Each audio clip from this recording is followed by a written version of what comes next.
okay, boost pedals. Yeah. There's a bunch out there. Yeah. And I think I'd say so. there's a lot out there. And I think we need to clarify in our minds, because I feel like we might be different than the general public sometimes. All the different types of boost pedals that are actually out there. Yeah. And what are the purpose really for each one. Okay? So I'm going to hit you with a few types. Okay. I say a few. It's like 6. Okay. 6 types and why you might use one over the other. Okay. I'm supposed to be given the description of why I would use one over the other. Yep, and I'm going to give you examples of pedals.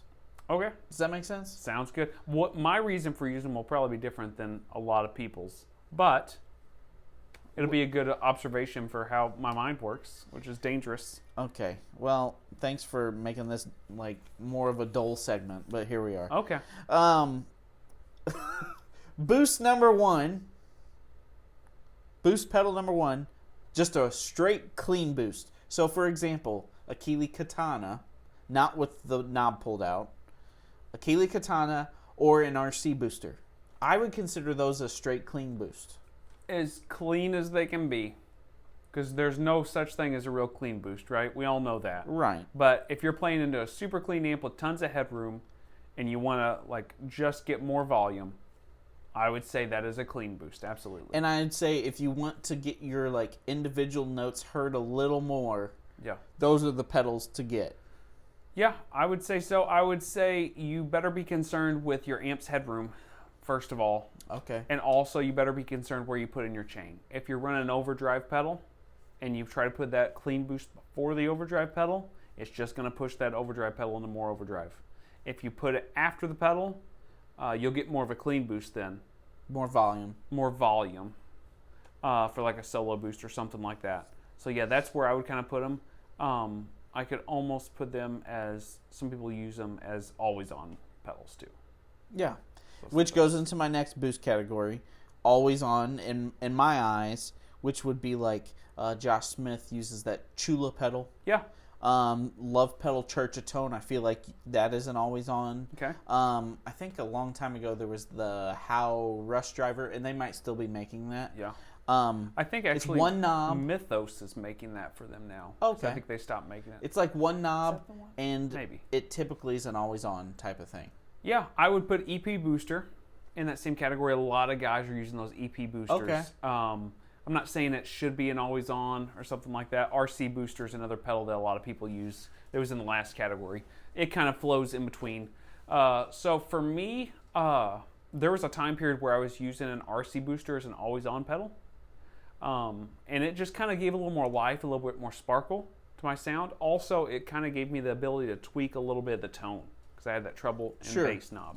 So I could kind of tweak it from like venue to venue or spot to spot. Which is nice in comparison to the Katana, which you just have a knob. It's just a single knob. And a lot of those like clean boosts that they have out there are just like a straight up volume knob. And you don't get any options, to change anything else. It is kind of nice to have a little bit of a tone stack. But always on pedals, yeah, I think of those things. I know some people were using those super hard-ons for a long time as like an always on pedal too. So, which goes into my next topic. Mm-hmm. Like a dirty boost. Yeah. Meaning it boosts your signal, but it adds a little bit of grit. Yeah. So, the super hard-on, that would be one from ZVEX. Yep. Analog Man Bad Bob. Yep. That's probably going to add even more grit. Yeah, even more. Similar to the super hard-on, I would say probably the TC Electronic Spark. Yeah. That would be kind of in that category too. Yep. Yeah, I think for those dirty boosts, I think picking the right frequency for those pedals is a big thing. Yep. So I've got that Bad Bob, and I love that thing in my Marshall. And I plug it into my Fender, and I go, no way.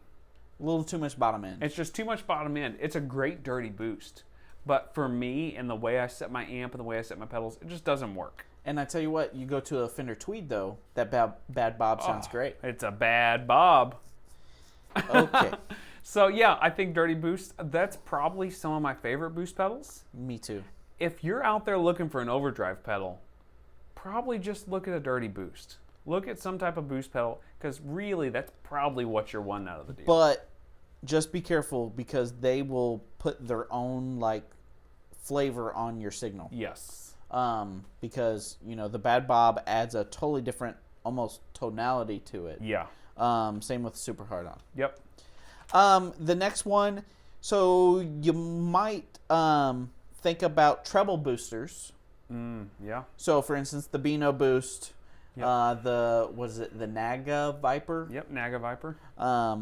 Treble boost pedals. So when would you use that? Well, for me, I'm not a big treble booster guy because the amps I use. So my Marshall, I can use a treble booster into that. You better have your amp overdriving well. Otherwise, we plugged a treble booster one time into a Fender Twin. Not the sound you want. That is not the sound you want. Nope. You don't want something with a lot of clean headroom. So it's kind of the opposite of the clean boost pedals. You want your amp overdriving, or at least a pedal overdriving pretty hard, and then you want this before that. So a lot of those Vox players will use treble boosters into a Tweed. A treble booster is glorious. In a cranked up Marshall, it's really good. And then some of the Beano Boosts and Naga Vipers and things like that, they've either got tone controls or they've got little clipping stages you can switch. Not clipping stages, but they've got like EQ stages. Mm-hmm. And you can kind of change the frequency of that treble booster to match your amp a little bit more. But yes, definitely into an overdriven amp. Yep. And then the next section is mid-boost pedals. So I'd put the Tube Screamer in this category. Oh, really? Yeah. Yeah, so mid-boost pedals. Yeah, I think of Tube Screamers for sure. You might even think Blues Breaker style pedals. Yeah, and then get into like the Bad Monkeys and all the variants for Tube Screamers and things like that. I would look for something that's, for me personally, I would look for something that's kind of mid-scooped. You think of like Black Faces when you think of stuff like that. Also, if you're playing a guitar that's like a Strat, that's my first initial I'm going to fill something, because it's pretty mid-scooped playing a Strat. And whenever you fill in those mids, it really pushes you out in front a little bit more, helps you get there. That's where I would think mid boost. Sure. And then the very last one, I feel like people forget about for a true boost pedal, the EQ.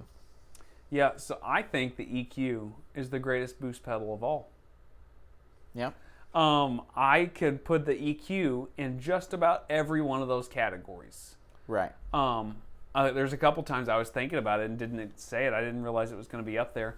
But as a category, however, if you want a really clean boost, you lay everything flat and pump that in there, and you've got that. If you want kind of a dirty boost, well, you just pump that drive up a little bit more, or that level up a little bit more, and you'll get some more drive out of it. If you want a mid punchy thing, you bump the mids up.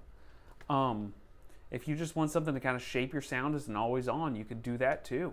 So whenever it comes to all around boosts, I think the greatest boost of all time is probably the EQ. Yeah, with the EQ, if you know how to use it. Sure, and I think it's another thing too. Something else to think about is if you're using it as like a clean boost and thinking about that headroom in your amp too. Because if the amp is cooking and you turn up the level on that EQ, you're just going to get more drive. Yeah. It's the old Phil X saying. Like, he always used to ask people about clean boost all the time. And somebody'd say, hey, I got this great clean boost pedal. You should check it out. It's great for solos. He'd say, okay, well, if I've got my 100 watt Marshall cranked on 10 and I turn it on, how much clean am I going to get? How much louder is it going to get? And the guy, inevitably the person's like, oh, it won't get any louder. Like, well, then it's not a clean boost pedal. There's no such thing as a clean boost, which there is if you've got the right headroom. But yeah, you got to make sure you've got the right headroom for stuff like that. I think probably the EQ is my favorite of the bunch, but depending on the situation and your amps and your guitars, it really dictates what you're using. And to me, the EQ is almost too much to finagle, so I like the dirty boost the most. Yeah,